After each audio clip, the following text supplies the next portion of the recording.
Castle Assos. Built by the Venetians nearly 500 years ago, it stands guard more than 500 feet above one of the most beautiful beach towns in Greece.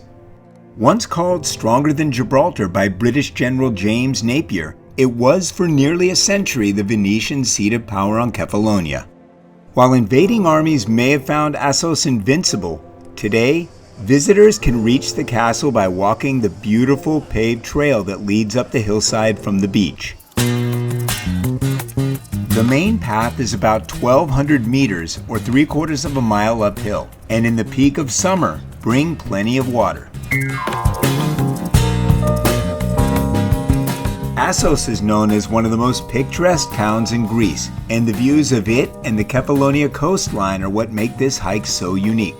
The views on this trail up to the castle are jaw-dropping. It might only be a mile up, but count on it taking a solid hour for all the stops, for all the photos. It's amazing up here.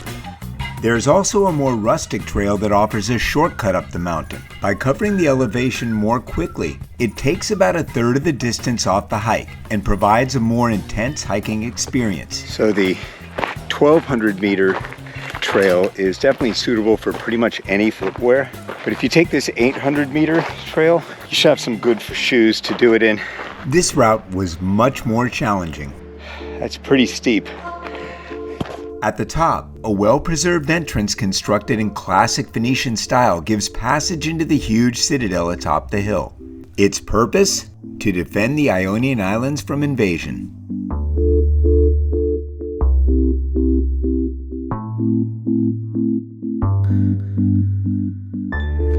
Well, the Ionian coast here of Greece was part of the Venetian Empire in the 1500s, and toward the end of that century, they constructed this castle on top of the hill overlooking Assos. It was completed in 1596, and for about 100 years, it was the seat of power here for the Venetian Empire. It protected the entire island against pirates and invasions. And when you get up here and you see the 360-degree views, you can understand why this was such valuable military real estate for the Venetians. They captured Lefkada not too far and built another castle there that caused this one to kind of become irrelevant. But until they did that, this was the seat of power here on Kefalonia. The Venetians attempted to create a city here, and as many as 200 homes and 64 buildings were built within the walls of Castle Assos. All that history means there's a ton to absorb. The perimeter is a 2,000-meter wall with endless opportunities to explore along the way. This is the type of place where you get to step through time and imagine you're a 16th century Venetian guard keeping watch on the horizon for enemy ships. And you'll be rewarded with some cool surprises. Wow, that's an old cannon that's ended up in the rubble beneath the wall. It's absolutely amazing. That thing could be 400 or 500 years old. I wonder if there's a way down there to take a closer look. Well, I guess there is. The first step, it's a doozy. Where there's a will, there's always a way. There was, in fact, a pretty easy way to get down here to this cannon. There's a stamp on it. It looks kind of graffiti-ish, though. It says 1940. Does not look like a 1940s cannon. Our first visit was on a quiet afternoon, and as we made our way along the trails, we began sensing sound and movement in the brush around us. That's when we realized we were not alone. We discovered there's a colony of wild goats living here, and whether intended or not, they're keeping the brush tidy. They weren't friendly, but they also didn't seem opposed to us, so we just chilled and watched them work.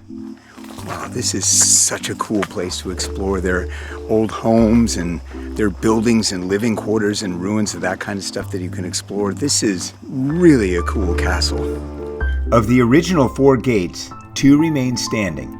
The first is the main entrance, and the second is this one, which you can enter by approaching on the shorter, steeper trail. You'll find it across from this building, once intended to be a museum, and behind this structure on the main tourist path. At one point in history, the fortress housed thousands of people, and was even a military prison following World War II. It survived the earthquake of 1953, but the last 6 known residents of the castle left 10 years later. The remnant of the olive groves and vineyards they cultivated give a uniquely Greek character to the castle grounds. This stone tower, nestled below a single picturesque tree, marks the highest point of Assos Fortress, and the ruins here provide not just a 360-degree view of the surrounding waters, but it's also a must-visit at the end of the day. It's the highest point anywhere near town. It makes for a great view. Boy, this sun is beautiful going down here. The fortress is open daily, and with no entrance fee, it's the bargain of the century for anyone looking for active historical adventure while spending time in one of the truly great Ionian beach towns. This right here is what summers in Greece are all about.